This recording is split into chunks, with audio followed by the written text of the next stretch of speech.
donks. Look at us now, tip to tip. This is our life. This is our passion. That's the spirit we bring to this show. I'm Luke Thomas. I'm Brian Campbell. This is Morning Combat. Oh, yeah, you hear that? What you told me? There's not a day that goes by I don't look like shit. You're just going to talk during my intro, Luke, okay? I thought we said I was hosting. No, we just agreed that I was because you said, do you want the show to be more fun? Then you should host it. That's exactly the conversation that just happened. I said, okay, great. And here we are. Oh, freaking yeah, Luke, we've got mail bags. And that's what we're going to be flaunting today. Happy 4th of July. It's Monday, July 3rd. This is pre-taped. We like to tell you that up front in the sports, in the space-time continuum here. But you've stumbled upon Morning Combat. And while your other shows are on vacation observing the 4th, we are putting in the work to answer your friggin' questions. You're looking at BC Brian Campbell, one half of this fantastic award-winning duo. Luke Thomas on the other side, Mikey Morms from CBS Sports on the ones and twos. Luke, what do you have to say about the 4th of July? Is this all about freedom and America to you or what? No, it's about where in the city I'm going to get a view of the fireworks. Okay. That is about it. That's very patriotic of you. I mean, it's a little bit more than that, but I'm not going to do rah-rah stuff. Luke, is it fair to say that you not fought, but you put in time to help defend this great country at some point in your life? That's safe to say. Volunteered. Yes, I volunteered. Yes. Mm-hmm. Yes. Well, you took money from Uncle Sam. Don't try to act like this was some type of I did. I would not say a princely sum if I could be candid, but yes, I got paid. Did Uncle Sam pay for the College of William and Mary or not? That's the key question. No, he did not. So the way it would work is if you want to, I don't know how it is now, but at the time when I enlisted, which was technically 1997, the way that it worked was you could do a 4-year deal. All deals are 8-year deals, which people don't realize. You can do 4 active and then 4 was called inactive, ready, reserve. There's lots of different ways that you can break it up. But the way I was going to do it was 6 years active, 2 years inactive, ready, reserve, where they could call you up for a wartime obligation if they needed to. And you had to do the 6 to get any money from college if you were a reservist. So you could not do 4 and get money. You had to do 6. So I did 6.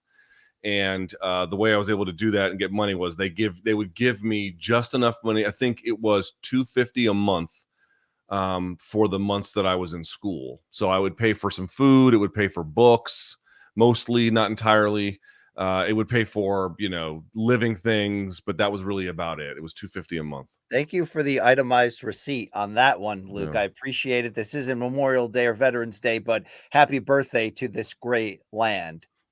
End of patriotism. Luke, we have solicited our fans and viewers to send in their questions for this whole bag right here featuring 2 males. Let's just randomly hit the skins for the hell of it.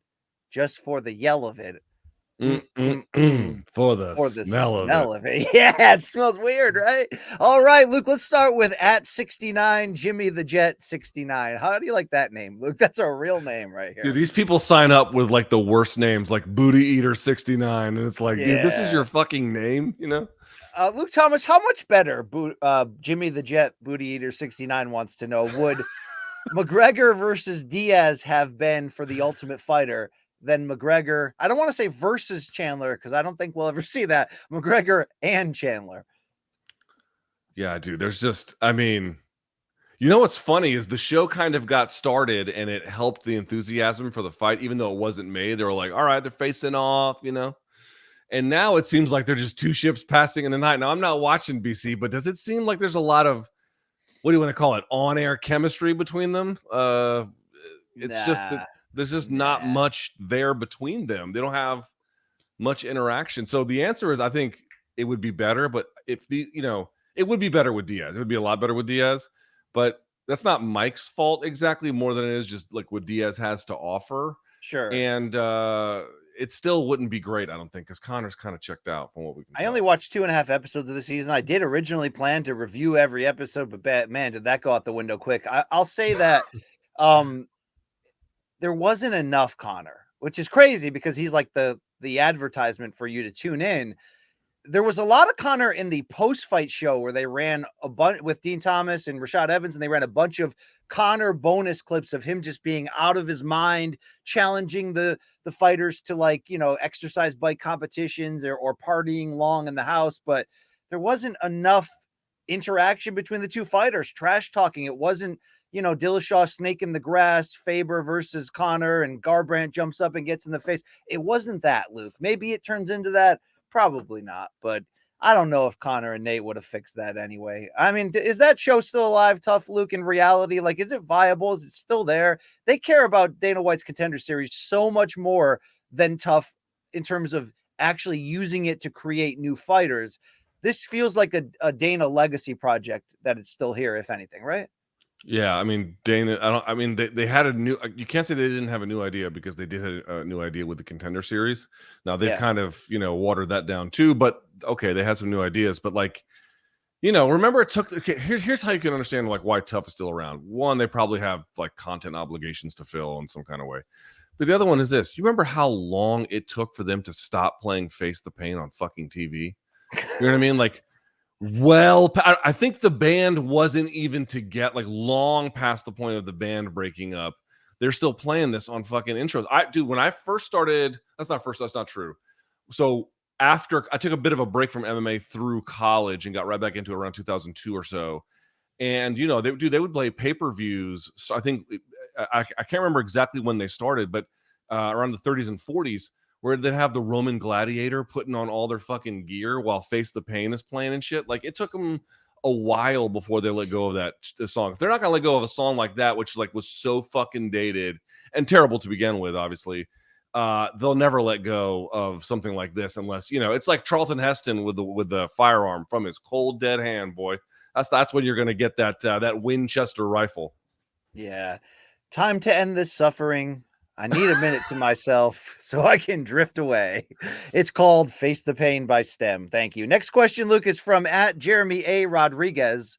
How often do you have to cleanse your palate of combat sports? As a longtime fan, I find myself often needing a break.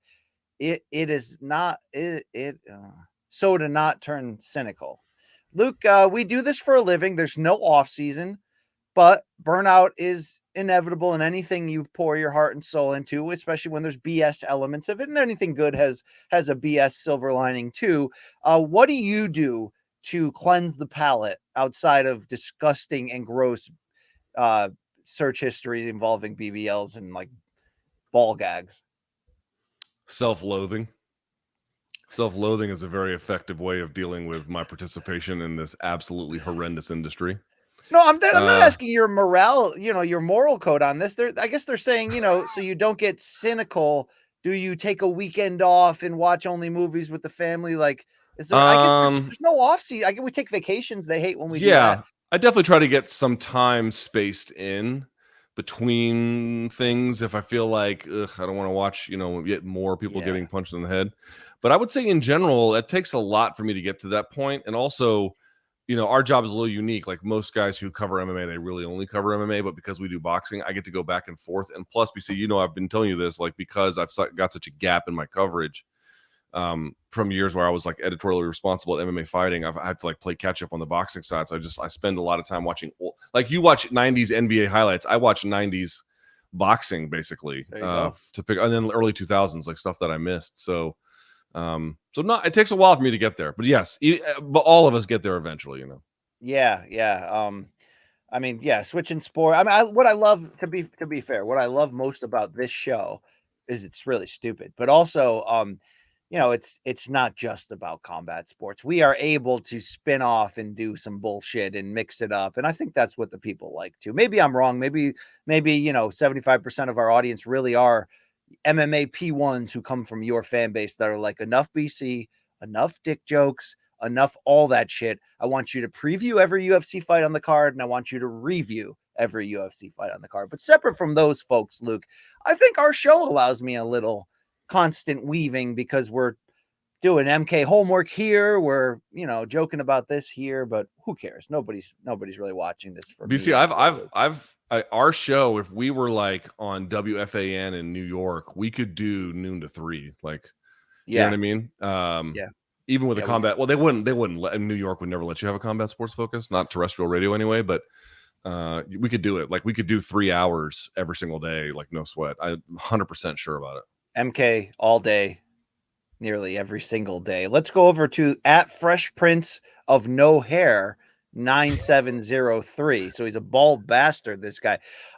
Luke, how do you see a fight between Topuria and Sterling playing out? Aljo is obviously still at bantamweight, but he just announced yesterday, I believe, as we record this, that he plans to move up after the O'Malley fight to 145. So they are very likely to face each other, says the Fresh Prince of No Hair, eventually. How do you see that fight breaking out? It's a good question. I've not thought that one through, but so I can only give you initial impressions. So let me think this through. Obviously, so you'd have Aljo moving up a weight class, which creates some unknowns about how he might perform there, even generally, irrespective of Topuria as a specific opponent. So that creates a little bit of hesitancy to be too sure about anything. So you can imagine what he would want to do. He was going to want to same thing at bantamweight. He's going to want to box on the outside. He's going to want to find the back. The question is, like, what does his strength look like against 145ers? Also, remember what Topuria did to Bryce Mitchell. Like, he is not just a strong guy; he's a very strong grappler, both technically and physically. Right? And Ryan Hall. Look what he did to Ryan Hall. Right, and Ryan Hall, and then on the feet. Now, here's the thing: I don't know. It's actually a good question. So let me see. So if I recall correctly. Speaking of Buddha Eater 69, Ilya Topuria has a 69-inch reach. So let me see right now on the air, what exactly would the reach be of Aljamain Sterling? Because I don't know it offhand. Funnily enough, BC, 71 inches. So that would continue the trend, which is 100% in place of Topuria having a reach disadvantage to all of his opponents. So you could see there'd be some issues there, maybe some takedown. Like, what would the defense look like for Topuria? I think, he's too skilled, too strong to really succumb to being submitted. And I think it's a tough fight for Sterling, but it would be an interesting one, BC. Yeah, indeed. I'd love, I think you could put Topuria, you could put any featherweight in there. The conversation is, what would Aljo look like at a division above? Luckily for him, he's big, he's long, he relies heavily on his ground game. I don't think, that change. I think will he be the same fighter, Luke? I mean, you could argue the competition will get tougher at a higher weight class, but I wonder if he's the same elite fighter in both divisions. I know a lot of people are gonna be like, hold on, let me see him at 145 against these killers and heavy hitters, but he's not there to be hit necessarily either. He's a smart fighter who leans into his strengths. Yes, that's true. And also, there are also there's a lot of good grapplers at 145. You mentioned Ryan Hall. How about Brian Ortega? He's at 145 as well. Volkanovski, seems to be skilled, at least defensively anyway, in that regard. So, that's a tough up. I mean, listen, going up a weight class for any champion is going to be difficult. That's a tough climb from 135 to 145. Let me improv a freestyle question from at BC Booty Eater Campbell 69.5. Luke.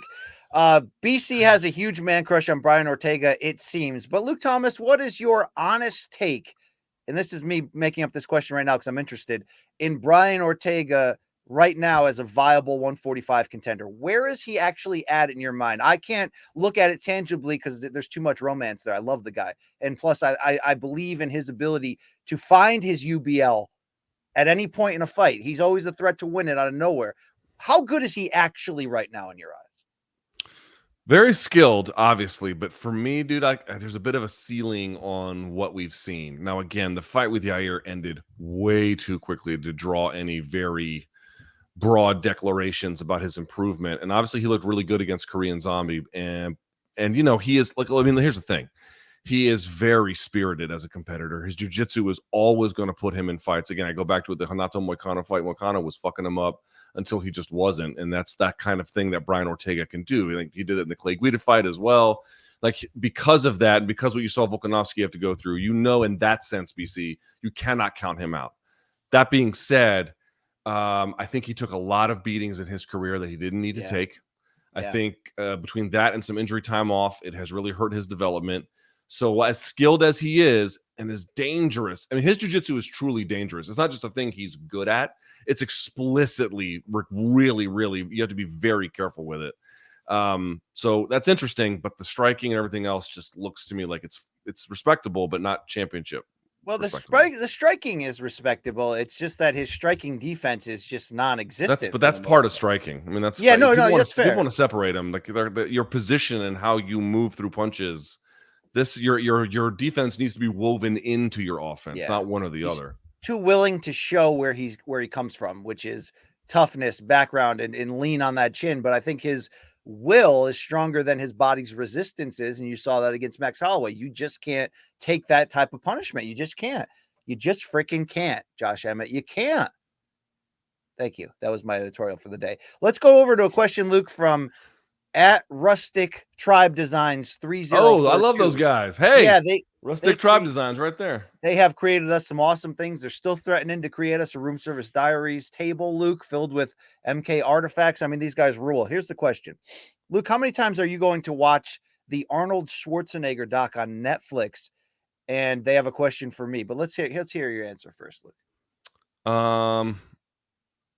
I got through about one episode and kind of checked out. Here's the problem. And this is why like Pumping Iron is so different. Pumping Iron obviously is a very different kind of documentary in so many ways. But BC, I don't know what your appetite is. I just, even for figures of adoration like Schwarzenegger, and I've got multiple Schwarzenegger things all around this room, for fuck's sake, right? I have a hard time watching documentaries where the person being documented has say over the content. Yeah. I can't do it. It's the same thing Except with Conor for The Last Stand with Michael Jordan. He had full say and it was awesome. All right. Okay, but I mean, he let it fly there a little bit. And I watched the one with Schwarzenegger. It was interesting. But even then, like, for example, like one thing that was really disappointing from him in the first episode where he addresses steroid use, and he admits it. He's like, we definitely were all using, which is true. Like, of course, they were all using. And he was like, it's responsible for about like 5% of my success. Yeah, right. And I was like, it's probably a little more than that, right? It's probably a little more than that. And I think you should be honest about that. So like shit like that, you know what I mean? Where if someone else was covering him and trying to do an honest job, but getting a more, a less curated look, I think that would be a little bit more interesting for me. Because I'm not, I mean, I obviously think highly of the guy, but like I'm also interested in his failures too, and like his downsides and like the complexity of him as a man, You know that movie he did where he gave birth, that one, Junior? Yeah, I'll never watch that, Luke. I've actually never seen that one. Yeah, it didn't interest me. All right. I'm not trying to give birth. I give birth 3 times a day after each meal, Luke, and it's not pretty to watch, okay? Yeah, if you know what I mean. The other question from Rustic Tribe Design was, Brian, what's your favorite music documentary? Great question. I don't know that I have a go-to, but I watch them all the time, endlessly. I will say my favorites that stand out. Luke, have you ever seen the Eagles documentary that originally debuted on Showtime and was 3 hours long? Have you ever seen that one? I mean, is that a serious question? You think I give a fuck about whether Don Henley lives or dies? Yeah, I like the Eagles. I'm not a huge fan though, but it's just so well done and thorough that I love it. There is a fantastic Jaco Pastorius documentary that just came out that was paid for by Robert Trujillo, Luke, who is is he the bassist for Metallica still? He's the bassist for Metallica, yeah. Yeah, he kind of paid for this and produced it, and it's just incredible. The Jeff Beck one was fantastic. That was on Showtime a few years ago. Did you watch the Showtime Wu-Tang one? I have not seen that yet. Should I get on that? It's pretty good, actually. Yeah. Okay. Actually, that one I really did like. That one they did that one well. Yeah. There is also a David Crosby one that Cameron Crowe put out a couple years ago. That is, you talk about honest. It's so honest about Crosby's failures as a man, along with his musical brilliance, that anyone in that likes that realm of music, don't miss that one. Many other ones though. I love a good doc. Look, I've always loved, nonfiction more than stories. Dude, that's I'm like, dude, the world is so endless. I mean, this is a real. I mean, you should know that this is a weakness of us. Like, yes, this character of men, like the fact that we don't like seek out fiction more beyond the superficial. Like, hey, I'm gonna go watch fucking Avengers. Yeah. But like it's true. Like I keep like for all these books, I'm like, every time I buy a new book, it's always a nonfiction book because there's always one I want to put in circulation because I find the world itself like so fascinating. But it is shitty that we don't read fiction, to be quite candid. You can't make me. Although I am reading Dune right now, Luke, because I'm so fired up for the second Dune movie coming out. Are you? That's all I talk about in my house. And are you into that? You mean poor man Star Wars? No. Original Star Wars, right? That's what George Lucas stole. He stole. If anything, Star Wars is a poor man's Dune. But indeed. But Don't watch the 1984 hilariously ridiculous one. Watch the what's the guy's name? Denis Villeneuve. Is that the guy's name? The I don't director? know. That's just so brilliant. Yeah, all I don't right. know. This is probably a conversation for me and Web Scream, not me and Luke Thomas. But you better watch it in theaters, Dune 2, will you? Yeah, I'll see that in theaters. Yeah. Okay. You would you agree that while you won't do a full mast 5 stars like I will on Dune 1 as arguably like a top 3 movie I've ever seen, you'll say, well, what will you say about it? That's great or that it's very good? I liked the first Dune a lot. Yeah, I thought it was very, very good. I enjoyed it. Sure. Okay. Okay. There you go. There you go, Luke. Let's go over to at Kaylin R. Zavala. Could be a lady, Luke. How do you see Tatiana Suarez versus Erin Blanchfield if they fought at 125? Now, to be fair, Suarez is climbing the ladder at 115 now after returning at flyweight. Luke, who would win that fight? I don't know. That's a fucking amazing fight, and I don't know. I really don't know.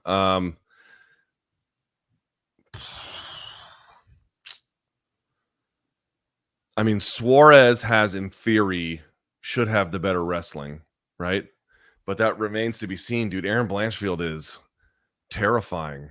It really would. I mean, here's the thing, BC. Like a fight like so, for example, we've seen good wrestling defensively and offensively from Erin Blanchfield. I'd say much more on the offensive end, but that's not her fault, right? So, um, I think that she would be a hell of a force, but the question is not like would she be a worthy opponent up front. The question is like by the deep second round, maybe heading into the third, what does the wrestling look like then?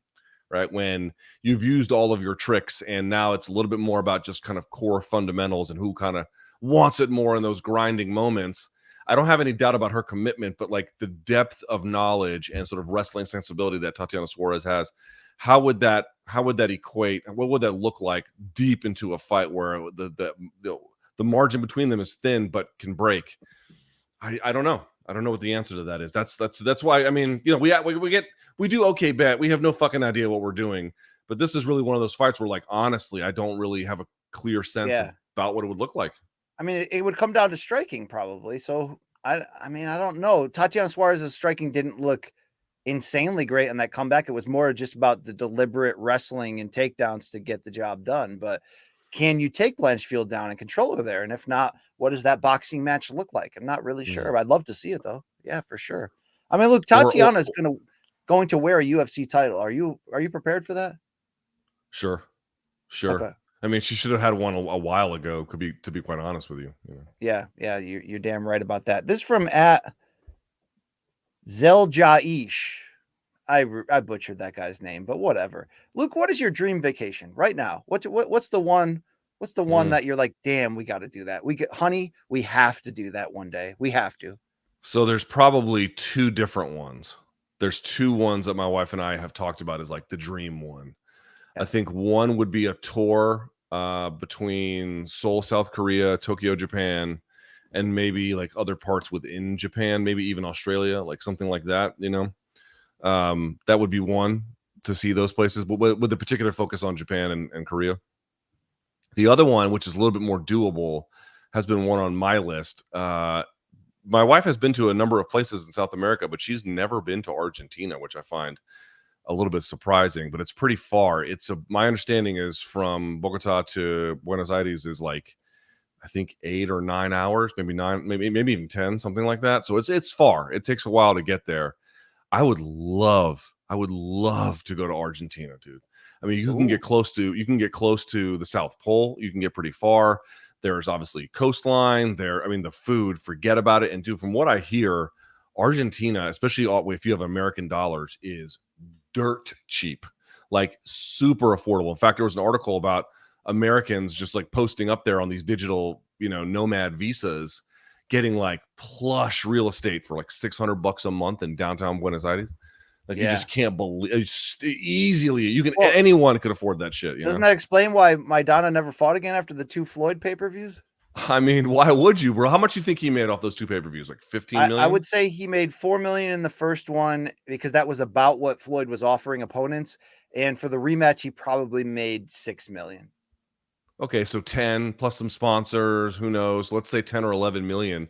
dude, 10 or 11 million in Argentina is going to go far, far, you know? So yeah, God bless him, dude. He made some money and beat up Floyd a little bit and got out. Like, dude, that's a winning as far as I'm concerned. Is Argentina the Europe of South America, Luke? It is a little bit from what I understand. From what I understand, like if you just look at the architecture and like who obviously immigrated there from Europe, which is, you know, direct descendants to obviously a lot of Germans are there, but you know, plenty more other ones. Italians are obviously a huge part of it.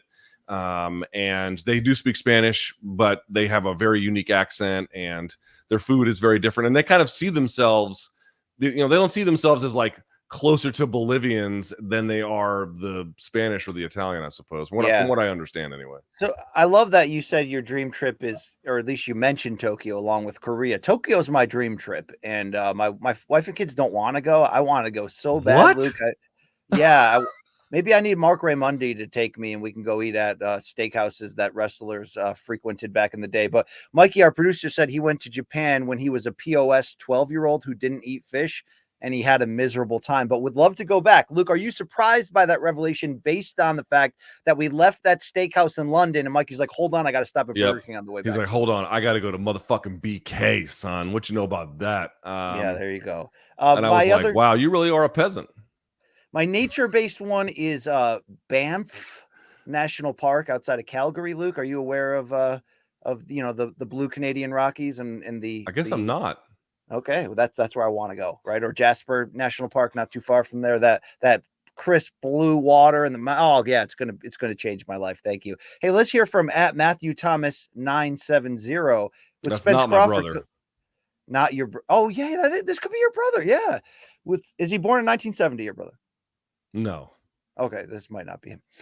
With Spence Crawford coming up, do you guys ever see a scenario in the future where most or all divisions in the sport have one champion holding all four belts? And if so, how big of a deal would that be towards boxing becoming more easy for casuals or newbies? I mean, it would fix everything.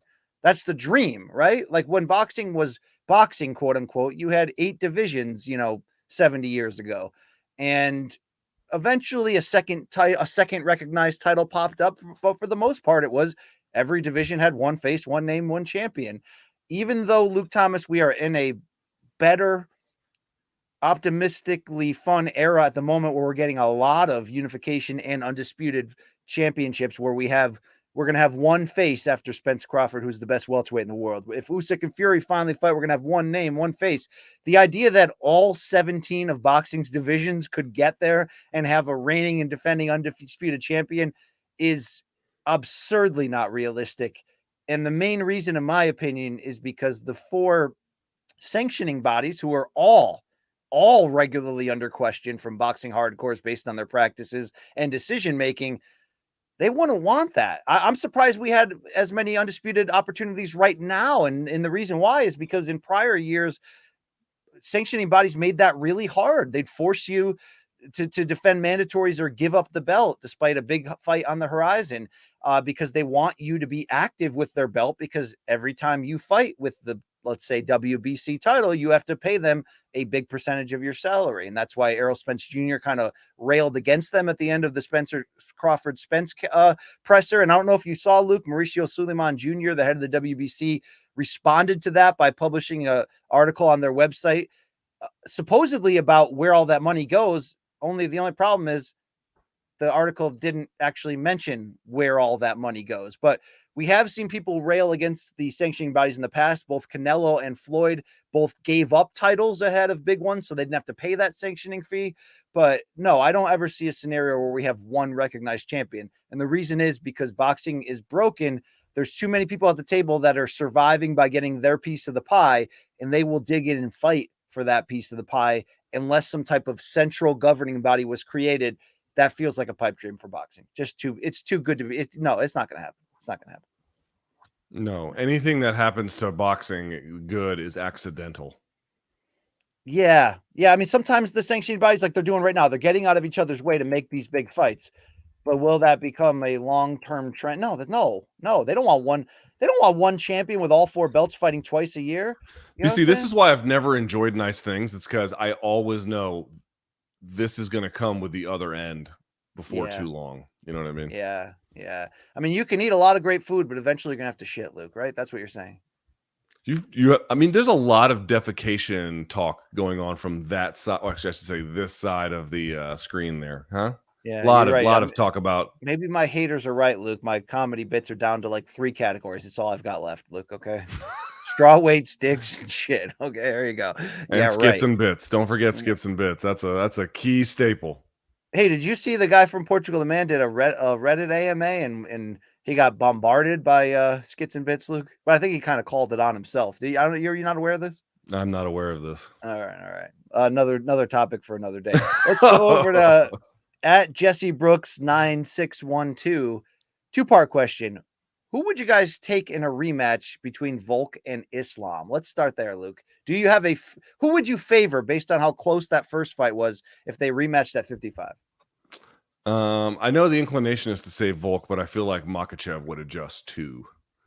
Everyone's been like, oh, Volk would just tighten up this and fix that. And he would. That's true. I just feel like Islam would go. He'd be like, oh, well, he couldn't go to those in the fight. That's true. But that's just that moment. Now, with the ability to reflect and train and come up with new stuff, which I'm sure he has, I think, would be able to get around that. In other words, like, I don't think the difference between Volk and Islam is in any way great. And again, I understand the arguments. I don't think they're strong, but I understand the arguments for saying he won 3 rounds the first time. It's not to say it's out of the realm of possibility, BC, but I feel like folks are sleeping on this. Folks love sleeping on Islam. I don't quite get it. Even after he beat Charles Oliveira the way he did, it's still we're still here doing this shit. Like, okay, all right, I guess. Yeah, I would favor Islam. I would also expect him to win, but you'd expect it to be a close fight. I mean, I never thought Volk would come in and wrestle the way he did, and stop the takedowns the way he did at times. It was incredible. The second part of the question from Jesse Brooks is, do you guys think Shavkat could beat Leon Edwards right now?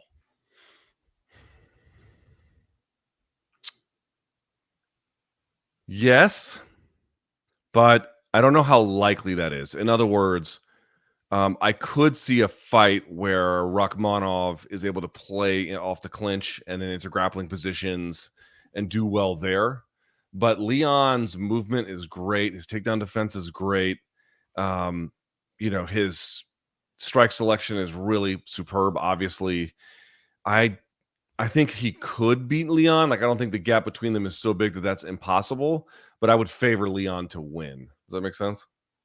Yeah, it does. I mean, isn't Shavkat coming off a performance in which he looked a little human? Can you rack my brain for me? Yeah, he fought Jeff Neal. That's right. It's part of the process. Yeah. You know what, Luke? Strength versus strength. I mean, I guess if they're asking if they fought right now, but I guess I'm saying, what if they fought in a year? I'd favor Shavkat to win. Is that crazy?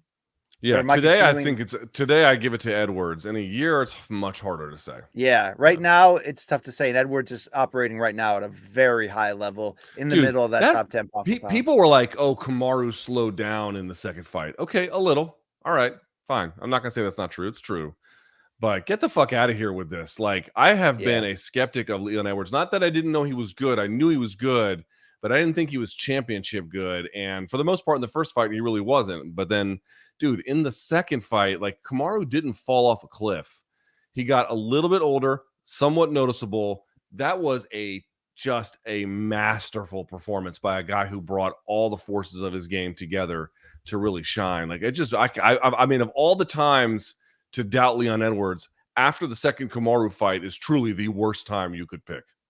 What about because Kamaru can't wrestle the same amount he could like back in the Woodley days, right? When he was coming up for the title. He can't. Sure, he did. He was just fighting lesser competition, trying to move up. I mean, but he was wrestling exclusively in those times for the most part and ground and pounding. Then with Trevor Whitman, his striking came around, and then it looked like for a bit he was leaning too hard on the striking. And now at his advanced age, Luke, I'm wondering if he actually can pull off a full wrestling based attack over 25 minutes. I mean, who can? Even Habib, Habib had to slow down against Iaquinta in the last 2 rounds, right? Eddie Alvarez once told me, and I think, this is, not a hardcore truth, but probably a pretty truthful way of looking at it, which is, he goes, Luke, You can in a 5-round fight, you can wrestle max 3 rounds. So you got to figure out what you're going to do with the other 10. And I was like, that's probably a pretty good way of looking at it, you know. Now, he didn't mean like you were only going to wrestle the first 3 and strike the last 2. He just meant you got about a good 15 minutes of hardcore wrestling. After that, you got to figure it out, you know. I like when he says your name before saying that. It adds like poignancy to it, Luke. Like he respects you. Like Luke. I remember he did it on air, and it kind of like was just an interesting way of saying it, you know. Yeah. Let's go over to at 115th Dream 9. Is that a combination of John Lennon and Bob Dylan songs put into one title? I don't know. Can you please do an RSD with Tai Tuivasa? That would be the best episode ever.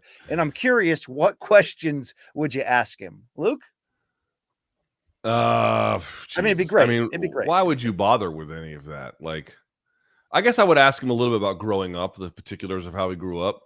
But mostly, I'm going to be like, how many beers have you had in one night? How many times have you shit yourself? You know, I want to know about the excess. That's what I want to know about. Yeah, there's no question. It's like how many times, like in BC's description, Big John, how many times have you just destroyed a commode in Tokyo?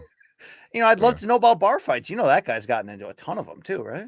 Dude, how many times have someone's broken shit over his head and then regretted it? You know, he looks like that kind of guy. At Landon Bolin 136, who will be champion at Bantamweight by the start of 2024?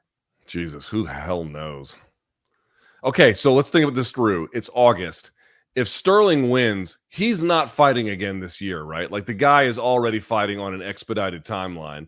Now, I'm not saying that they wouldn't introduce a interim title just to fuck with him, but in terms of him, if he wins, it would be like he's not going to fight again, right? There's just no way. Well, he's not going to fight at Bantamweight again, according to his words. If win or lose, no matter what. That's what he said yesterday, I believe. Now, if he loses, does that change things? I don't know. I mean, Merab's still there, and that seems to be the reason. Lucas, does Sterling have a really hard cut at Bantamweight or a regular hard cut? I think he's got a pretty tough one. I mean, he makes it because he's that good or whatever, but yeah, I think it's pretty tough. So it could be win or lose the titles. You know, I mean, if O'Malley beats him, O'Malley's the new champion. But we got 3 big fights in the title picture coming up. What's your best guess of who starts the new year with the belt? At 135? Yeah. So I guess we're saying that either O'Malley would defend, let's say December, and that would decide it if he wins, or there would be a vacant fight at the end of the year. Dude, would O'Malley defend it 4 months later? Maybe. Yeah, maybe not. Maybe not. You're right. I just see these. Here's the thing. Like, here's the thing the UFC is doing that I think is kind of like confusing people a little bit, or like tricking them. I mean, I'm not saying they're trying to trick, but like the point I might make is like we on this show, for example, we'll be like, oh, look at all these fights they announced, but like they're just spreading that over like a wide like net. They're not all concentrated on the same ones. Now, sometimes they are, but a lot of times they're spread out. So it's like, I feel like if I don't know, 4 months just seems like a really doable turn. We've seen turnarounds much shorter than that one, even for championship fights. But if you don't have to, why would you? You know? Yeah, you're right. I think the better question based on the timing issue, in my opinion, would be next summer, 1 year from now, who's the Bantamweight champion? That's the better question, Luke, because on that point, Sterling's way gone, win or lose. And I might say Merab. Really, I might say Merab. Yeah, still don't know. Probably in that case. Yeah, I would agree with that. Yeah. Yeah. I mean, Cejudo's got what? Cheeto coming up. Sandhagen's got who, Luke? He's got Umar. Fuck. Umar. God, it could be Umar by that point for all we know. Damn. Yeah. All right. Those are 2 very, very tough fights. 2 very tough fights. Very tough guys. Let's hear from at screw you _. You into that name, Luke? Really nice. I do it a lot. Yeah. I do it a lot. Wow, that's pretty gross. Another fantasy matchup question about boxing for BC. Yes. If there was a super series created with each fighter meeting another one with the likes of Bernard Hopkins, Triple G, Marvin Hagler, Ray Leonard, Canelo, Sergio Martinez, Thomas Hearns, and Kelly Pavlik, who would go on to win it? Now, I guess we're saying if these were all the middleweight versions of themselves. And furthermore, would anyone out of the 8 go undefeated in these matchups? So, Luke, let's say we have a mythical middleweight tournament. B-Hop, Golovkin, Hagler, Leonard, Canelo, Sergio Martinez, Thomas the Hitman Hearns, Kelly Pavlik. I mean, this is basically a question. What is Kelly Pavlik doing in there? Let's be honest about that. I love Kelly Pavlik. That Jermaine Taylor, the first fight was amazing. I'm not saying he wasn't a good boxer, but I mean, we're talking about Hagler and Canelo. Pavlik, this is a separate conversation. All right, who's the favorite? It's Hagler, right? He did lose at Hagler middleweight. is my guy, 100%. He did lose at middleweight to Ray Leonard, who is also in this conversation. Very controversial. Very controversial. Could Ray Leonard do that twice or 3 times? I don't know. Hagler's the best middleweight of all time in my estimation. I do think Triple G came close for a while there, Luke. You know, he tied the record for middleweight defenses with 20. I mean, Triple G's peak Triple G is a problem for every person that ever walked on this planet. Big drama show. But Hagler can switch stances. He can box as well as he can fight. And he has a chin and a backbone and a will like few in history. I'm thinking Hagler comes out of this tournament. I don't know if anyone goes unbeaten. Now, I guess he's saying this would be a double elimination super. Okay, so remember the Showtime Super 6 super middleweight tournament, Luke, that Andre Ward won? You were allowed losses in that. That was a round robin tournament. And then I guess the guys with the best records fought each other in the finals. If I'm correctly recalling, maybe I'm wrong. Maybe there was a semifinals in there. Under this scenario, I like Hagler to win this tournament, but does he go undefeated in your eyes? On any given day, could Hopkins, Triple G, Canelo, Tommy Hearns was a great middleweight. Listen, the story in my mind of the Leonard fight, I know a lot of people scored for Leonard. That's fine. I don't. I scored for Hagler. And so in a world where that has already happened, of course he could lose. I mean, I think he wins that, but he doesn't like dominate everyone. Those are competitive close fights in a few different directions. So no, I don't think you can say that. What about the Canelo from 2019? Now, granted, that was at 168, but that guy who was so efficient, walking down and destroying Billy Joe Saunders and Caleb Plant and Callum Smith. What does that guy do against Hagler? Is he in the fight, Luke? I mean, I think he gets outworked. I think he gets outworked. Yeah. I mean, Hagler's chin is insane. It is just insane. Love that question. Canelo does that shit. Canelo goes and fights and flurries and then takes a little bit of time and then goes and throws a combo and takes some time. I think Hagler would be just on you. Yeah. It just takes some time. Is that Jimmy Eat World, Luke? Jimmy Eat World. Boy, that was a 90s high school radio fucking jam all the time. Yeah, I bet you Jimmy ate ass too, Luke. I mean, let's just keep that trend going. All right, there you go. Let's go over to @SkiSonic. When I ran track, the boxers in which I won my first race against henceforth became my quote lucky drawers. Oh, he's talking about. Oh, sorry, Luke. He's talking about the underwear, not the physical boxers. Yeah, I don't need to know this. You can actually stop this question here. Have you ever owned a so-called lucky garment or trinket? How did it become imbued with such power? I didn't win any races after that, for the record, and running track in boxers sucks. Yeah, first of all, don't run track in boxer shorts. Luke, have you ever had a piece of clothing that you referred to as your lucky blank, or that you felt gave you superpower or luck? Do I look like a man who is just swimming in an ocean of luck? Based on what you know about me, would you say that luck has been a companion? I mean, yes, of course, in some ways it has, but no, I don't have like these are my lucky shoelaces. No way. Hard work, grit, determination, fuckface. I mean, those are the backbones of success. Okay.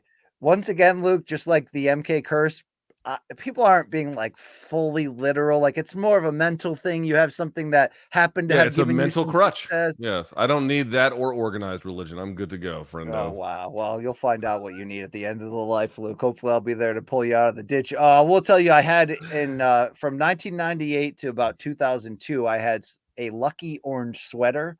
It was just a regular wool sweater, Luke. But I overachieved in college hookups with that sweater. And I mean, one time at Seton Hall, there was a Jennifer Love Hewitt dead ringer, Luke. And remember we talked about fumbling on the goal line? I was in position to win, Luke. And of course I botched it horrendously. But that lucky orange sweater, I even wore it to New York City in 2001 when I tried out for the ESPN Sports Trivia Game Show 2-minute drill, of which I appeared on and won the tryout, Luke, wearing the lucky orange sweater. Now, I tried to wear the lucky orange sweater to my actual episode that was filmed, but at the last minute they were like, no, you can't wear that bright orange thing, and they went out and got me like a suit jacket and a shirt to put on. But and you lost like a bitch. well, that's a story for another day. If I can get a working VCR, I can produce the video of me on ESPN's 2-minute drill, Luke. We could do MK. Could you homework really? on that I one day. would fucking love. I mean, actually, it's pretty cool. I would love to see that. Yeah. It was like a one-on-one trivia show. You remember that show with Kenny Mayne as the host? I remember the name and I remember all these kinds of shows, but I couldn't tell you. I remember the only one I really remember was Stump the Schwab. Yeah, this was Schwab after that. This was before. This is kind of for folks who don't know what Stump the Schwab is. Schwab was this big fat loser nerd. Who was kind of like Chat GPT. You kind of like the head researcher at ESPN. Yeah. He was. Yeah. He was probably a nice guy. I'm being a dick, you know. All right. I missed Mikey. Mikey wanted to know if Merab versus Cejudo would become the new title fight if Aljo vacates. Well, Cejudo's got to beat Cheeto. Cheeto, right? I mean, yeah, if he beats Cheeto, yeah. Yeah. There you go. Luke, that lucky orange sweater, by the way, many hookups in that thing. Many hookups in it, Luke. Is that why I have an orange car? Does that mean you like practicing with autoerotic asphyxiation in the back of a 7-Eleven parking lot? Is that why I have an orange car and an orange wallet today, Luke? Okay. Yes. I wore orange flip-flops to drop off my son this morning, Luke. I'm telling you, it's the luck continues. Let's go over to at El Dorito 4014. Do you think McGregor's next fight does less than 1 million pay-per-view buys? Ooh. He's been out of the game for a long time with lots of controversy, Twitter rambles, and no one being interested in tough. It seems like fans and casuals are a bit sick of Conor. With the rise of illegal streaming, I can only see him doing 800,000-ish. That is a good question in the current landscape. But let's remember, Tank versus Ryan Garcia just did what, 1.2 million, and it was a big win. And that fight 7 years ago probably would have done, $1.5 million, 1.6 million or 7 million. What does Conor versus Chandler do on pay-per-view in February, Luke? Tell me the truth here. I don't think it's in any way a given. I'll say this. It's 100% not a given that it does 1 million. Like, no chance. I don't think it's like the public awareness of him has not gone down, BC. So in that sense, his fame hasn't waned, but the appetite for it, while still clearly very high, it's just, people were enamored with Conor, with this sort of feverish kind of thing for a while. We're past that a little bit. So, I mean, don't get me wrong. He's still a huge star. It would do big numbers. Of course, it's also opponent dependent. So you're asking about Chandler. What do you say, BC? I would say between 5 and 750, something like that. Yeah. Now, he has fought in the streaming era for sure, Luke. That Cowboy comeback, I'm looking at Wikipedia right now, which was in 2020, did 1.35 estimated pay-per-view Yeah, but buys. that was what, fresh back from, that was the first fight back from the Mayweather fight. I'm just trying to set the stage here. The second Poirier fight from 2021 in January, reportedly, based on estimations, did 1.5 million. And according to Wikipedia, Luke, I don't know if this is true. They're saying I don't know where these numbers, Jose, who's sourcing these numbers? Let me click on the thing here. This was MMA Junkie. Was an estimation on the 1.5 for McGregor Poirier 2. McGregor Poirier 3, July of 21. We were there. According to this, it's saying 1.8 million. No, fuck That's no. MMA, and they're referencing an MMA Junkie story on send me that story. Wiki.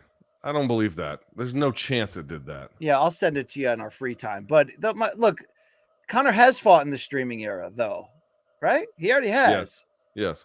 But the question, I think the spirit of this question really is, how much has the losing mixed with the bad headlines, mixed with this current state now where it's like, is he just strung out on drugs and not trying? Is he on roids and that's why he's not coming back? Like, what the hell's going on?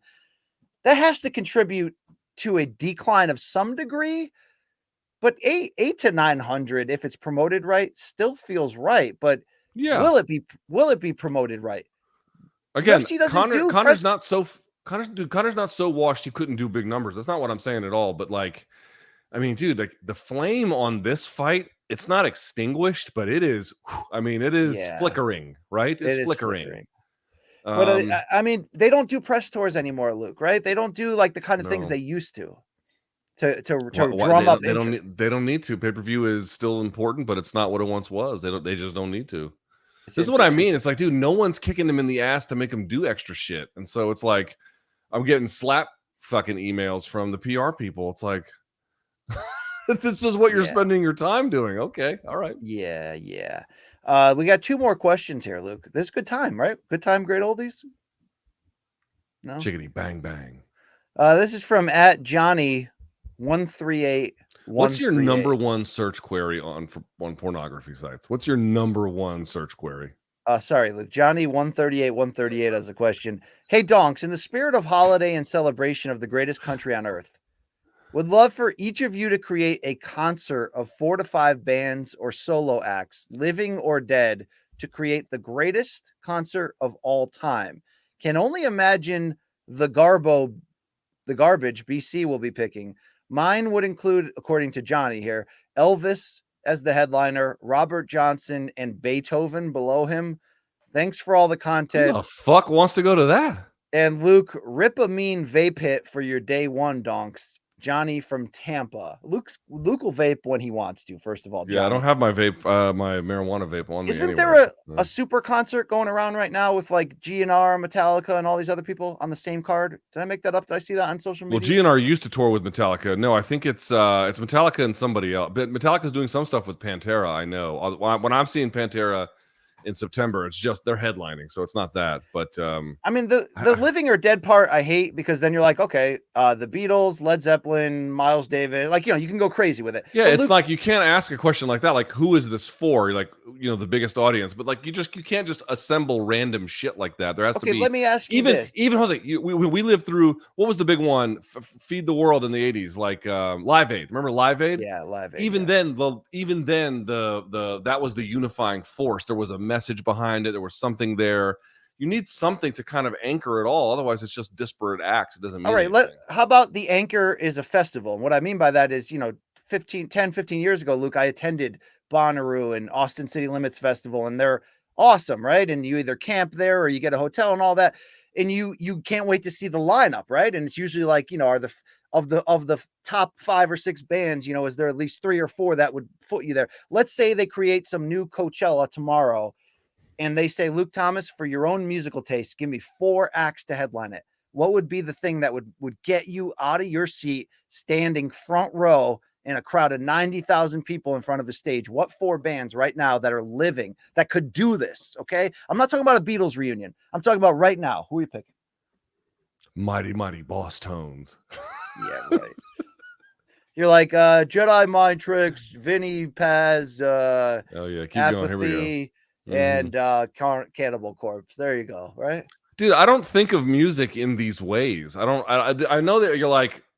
I don't know how to explain this to you. Like, I don't have a relationship with my music I enjoy in any kind of public way.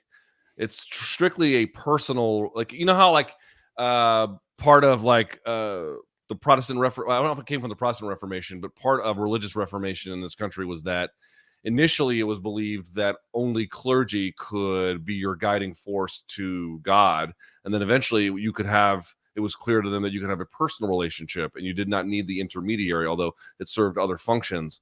It's sort of like that with me. Like when I think about like the task of who would you put up for 90,000 other people, I'm like, I don't think about 9 other people, much less 90. That's not the way in which I interpret this. This is like what it does to me, for me, in my life, in a very personal way. Like, so when people are like, oh, I don't like that, or that's not for me, I can't really judge that. I mean, if I get that, I'm not intending it for a broader audience in any way at all. So Luke, no one's asking for this type of breakdown from you. They just want to know what 4 bands could headline a festival that would get you the most excited right now. I mean, what the hell's wrong with you? What but is like, I don't need. I mean, it's hard to answer this question. It's like a weird way to pose. Like, you're like, what I like is not you're what like, other people like. We know you're that. You're like, which bands would you need to make you lomo saltado in your kitchen while someone else makes you a coffee? It's like, I don't need them for that. That doesn't solve me any kind of problems. We can end the show, I guess, if this is the direction we're I going. I don't mean to like. Here I am stonewalling the question. Like, okay, certainly you could do Metallica. I think that's a big festival band at this point, right? A headlining one, right? This is for you. This is for you, the fan. That would get you the most excited. We don't care about anybody else. It's your festival. It's the Luke Thomas, Coachella, Bonnaroo, Woodstock. Okay, it's Altamont, and guess what? Okay, You're the I one just want that's to be getting clear. stabbed. Nothing at I'm the going end to of it. say is going to draw 90,000 people. I just want to point that out. Okay. It's In not that the spirit event, of the question. That's not the spirit of the question, you weirdo. Pick the 4 bands you'd be so excited to see at a festival at once. What's wrong with you? Pantera, obviously, Okay. that's a given. Pantera. Okay, but they're not That's alive for the most part, right? yeah, they are. They're touring. I mean, 2 of them are. It's a All right, 50-50 all right. proposition. Yeah. One of them happened to get murdered on stage. It Hey, is what what if it Matt is. Brown just fills in for Dimebag, right? You Yeah, down I'd with be that? sized. I'd go to that. Okay. Shit, yeah, I'd go to that. Okay. All right, so there's that one. That's your easy win. That's your big time win. Beyond that, fuck me, dude. I really don't know. I don't know Cannibal because I've Corpse, seen, maybe. dude. Yeah, you could do that. They headline certain festivals, but like, dude, that is a rough show, man. That's a rough show. That's like a tough fucking outing. That's hardcore sparring. Okay. I'm trying to think like in my like, yeah, dude. I don't know. I don't know how to. I really don't know how to answer that question. I don't have that kind of relationship with the Looks music. like, to be fair, I don't really like music. That's why I'm a big metal fan. That's why, Is that it? I'm a big metal that's it. fan because I don't actually like music. Mikey is saying 1997 Limp Bizkit, so the venue just burns down around you. Maybe you're into that. Oh, you Luke. know Maybe. who I saw that was fucking great was Rage Against the Machine. They Yeah. killed it. And I saw them at the 2000 HF Festival, so you can add them to the list. You know who else was great? System of a Down. They're not my favorite band by any stretch of the imagination. Here are just some bands I've seen that put on really good shows. How about that? System of a Down for another night. We can fly the Armenian flag. Armenian time, yeah. Yeah, Let's and do then it. last but not least, it would not be the Wu-Tang Clan because I saw them with Rage and they were horrendous. You know what, BC? What's Guns that? N' Because they're Roses. black, Luke? Is that what's going on here? No, dude, there was 50,000 of them on stage talking over each other. They were all drunk and high. It was awful. Guns N' Roses. I'm not even a GNR guy, dude. I've seen them now 3 times because of my wife. Dude, that show is just one of the best shows I've ever seen. Just pound for pound. Amazing. There you go. Yeah, there you go. Thank you very much for fielding that question. We've got one more for you here. Thank you, Johnny from Tampa. Hopefully your Elvis and Robert Johnson and Beethoven concert works out great in your mind. Let's go to at Maiku Midioria. When was the last time either of you got into some sort of physical altercation with another person? What caused it and how did it end? Fast time I got so we're not talking anything in the gym, right? Like that's completely out, right? Yeah, we're talking about Um, like a schoolyard fight, a street fight, a bar fight. Like, when was the last time? The last time, God, I can't even really Jesus, dude, my 20s were filled with them. The last time I was in a physical altercation, what does shouting match count? Not really, right? Like people getting in each other's face like that? Yeah. When was the last time you were close to one? Then what do you got? Shouting match with another The person? Luke? day after my wife gave birth, I had a not a road rage incident, but I had a face to face with a guy. Why? Because he was Why? What trying to happened? he tried to cut me off by running a red. Did you And threaten to go third world on him? I did not threaten to go third world, although that's the zing of all zings.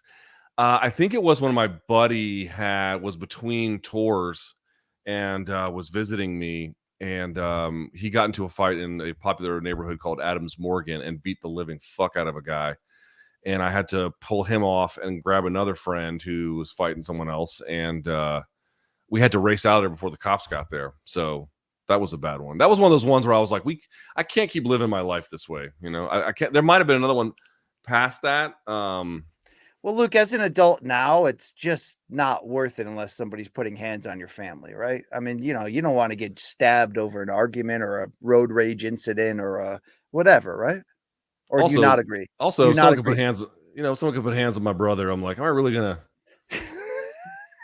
You're like you're like somebody could not pay rent at my dad's rental property in Las Vegas, but I'm not getting down there and figuring it out for him. Yeah, I get you, Yeah. Luke. Luke, I'm a lover. I'm not a fighter. I don't get into fist fights, Luke. I mean, I've thrown a drunken punch or two, not connecting, didn't go anywhere. I've certainly been punched at certain times in my life when I've deserved it, but yeah, I don't have great stories for you, Luke. I don't have the bar brawls that you were a part of in your life. I didn't go away to BC, college. I I'm didn't not going have to those read moments. this. I'm not going to read this, but there is a request from Mikey to tell a particular story. Would you tell that particular story? Oh, pickup basketball, he wants to know. So I've gotten people close to throwing punches at me in pickup basketball, and I was prepared for the reality of it, but it didn't escalate further. I mean, look, that's how I compete. I'm not afraid to get people to the point of losing their shit if I feel them losing their shit will give me some type of advantage that I don't have because I can't jump and I'm not quick and I really can't shoot. And I'm really not all that skilled, Luke, but I'm a smart passer. I'm a great pick setter. I can rebound the shit out of things. And, at the end of the day, Luke, I've played a lot of basketball against people that are better than me. And sometimes being, as Mikey just said, being a mental warrior is my one up. I mean, to me, I've always believed what happens in between the lines on a court, whether it's your best friends or people you've never met, it stays there, dude, right? It stays there. It should, but it never does. There's so many fights Okay. on the fucking YMCA basketball courts of old guys tearing their ACLs and trying to fist fight. It's the saddest shit on earth. The last time I was close or at least prepared for one was probably about 10 years ago. I was moving out of an apartment and my kids were really small and I had to break the lease to get out because it wasn't a good situation. We needed to go somewhere different. And the neighbors were crazy. It was whatever. But the neighbors, Luke, were related to the landlord. So when the landlord came to like inspect it, he started accusing me of breaking things that I didn't to try to like add money on the situation. And then he started to act tough. So the dude's like 55, but he was big and jacked, and he owned like a factory, and he was like this. He was from another country, Luke. I mean, he was this Polish dude who was ready to go if necessary. And we got into an argument over the money and over the accusations, which were untrue, of things he said I broke. And he started to mouth off about my wife randomly. And I stepped forward and got into his face and said, "This will be the last time you'll mention my wife's name." And Luke, I balled up the fist with the right hand. Now, he was older than me, but he was a lot bigger and stronger than me. And I was just thinking, if he throws the right hand, I'm going to slip it, hit him once, and then see what happens next, Luke. What do you think would happen? You would have broken your wrist throwing that horrendous punch you have? I don't think so. I don't. This was like 2010. So that's a lot younger That's like 32-year-old BC. Okay. Well, Look, maybe. I bet you, I figured out quickly he was right-handed. I bet you I could have slipped that with ease and countered him quick. And then I was ready to go to the ground if I had to. But that was probably the last time I got in somebody's face and said to myself, this could go south, but I'm ready for it, Luke. Okay. Yeah, I haven't had one of those in a long time. I was fighting for my family's honor, Luke. All right. Also, because you're destined for jail one way or the other, aren't you? No, Luke. I try to do right by people for the most part. Except jail is terrifying, is it not? It's terrifying. Yeah. Like the prospect of spending your life there, it's like, wow, I really don't want to do that. That seems awful. I mean, the prospect of spending one night there, Luke, has been usually enough for me to not enter into those territories. Although, we've all done some dumb shit that we probably should have gotten caught for and have our lives ruined. I mean, look, when you look back for all like your dumbest shit, you're so lucky you didn't get handled and then like it was put in the local newspaper and then you're just scarlet lettered the rest of your life, right? Yeah. Oh yeah. There was one time I was using marijuana in a park at night because this was a long time ago, and I think I had been on the Marine Corps maybe like a year or two or something like that, and cops rolled up on me and they didn't arrest me, but they detained me, and they were like, "What are you doing here?" I was like, "Smoking weed." And they're like, "Okay, can you go smoke weed in a different park?" And I was like, "Why?" They're like, "So we're an anti-gang unit, and this is where the gangs hang out, and we're waiting to catch one of them." And I was like, "Yeah, I think I'm gonna go now." They're like, "What the fuck?" Yeah. They asked me like, "What the fuck are you doing?" And I was like, "Yeah, that's a good point. I'm probably not gonna make this mistake anymore." I was at a fish concert in like Vermont or something. Where was I? And a guy next to me was smoking hash, Luke, which I Ooh. guess by the technical definition, you can get charged with like heroin possession if you get caught with that, right? I'm not sure how that works, but it is different than weed. Yeah, It is different. And he threw it under the car as they approached and searched us. And I felt like that was a bullet dodging right there. That was a big moment. That was a big bullet dodging, right? dude. I picked up my friend after he got a DUI. I had to bail him out of jail, and I picked him up. And then when he got in the car, he was all sad and quiet. And I was like, "Do you need a ride to the liquor store now?"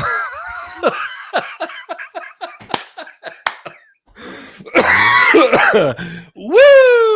Gotcha, bitch. Yeah. That's Yeah. Georgia for you, Luke. No, Northern that was Georgia. Virginia. That was Virginia. Oh yeah. Virginia's for lovers, Luke, and that's what I am. Thank you. Yeah, That's the mailbag. like the clip said. Virginia is for lovers, but trust is hate here for out of towners. How about that? Yeah, there you go. Luke, you're one of my oh, you're not even from Virginia. You're from India. I'm sorry, Luke. That went nowhere. Yeah. Yeah, you brought your A material. You had all of the enthusiasm of a 19-year-old tasked with accompanying his father on a Titanic submarine expedition. You know. Hey, Dad, can we stop at Burger King on the way home, please? Yeah. Yeah, there you go. I mean, people perish. The food in London and Tokyo is inedible. We got to go to Burger King. Yeah. The look, people perished in that. So did Dale Jr. on turn 4. So maybe we can show some respect all these years later. Listen, all right? They died painless deaths. May we all be so lucky in that sense, anyway. Yeah, I hope to die in my sleep like a real man does, Luke. That's the best way you can do it. Dude, you're gonna die on like a fucking backyard barbecue. Someone's gonna run over you with a 4-wheeler or some shit. Well, I always felt I was destined for an Elvis exit, Luke, on the throne. Just fall over on the throne, pantsless. No, dude, you're gonna be so much worse. You're gonna fall off of your roof and like impale yourself on some kind of garden gnome in the front yard. You know. This may not surprise you, Luke, but I've fallen off of a ladder 3 times since I've owned this house, and I've owned this house for 6 years. And the guy that lived here before me left behind a really monstrously big ladder, but the base of it that you foot on the ground was like broken and off angles. And I would still, like an idiot, go out there and clean the gutters with the thing like swaying and barely. And Luke, I've taken some like 20-foot falls off of that. That's not it. I'm not proud of that. Yeah, that's less than ideal. We should go now though. All right. I don't want to do this anymore. Thank you, Mike Mormile, for being our spirit guide on this. Bang, bang. Luke Thomas, your boy BC, America, guys, right? We're almost 200 years old, right? Or 300. Where are we at? How old's America, Luke? Yes, almost 200 BC. That's exactly right. That's where it's at. I think yeah. All right. Thank you. Would you have any thing to say to all of our international guests who are like, what is this July 4th bullshit? Yeah, that's your cue. That's your cue, BC. Can we end it now? Am I on fire? All right, Luke, we got to go. I got to figure out why this house is on fire. Talk to you later. Bye.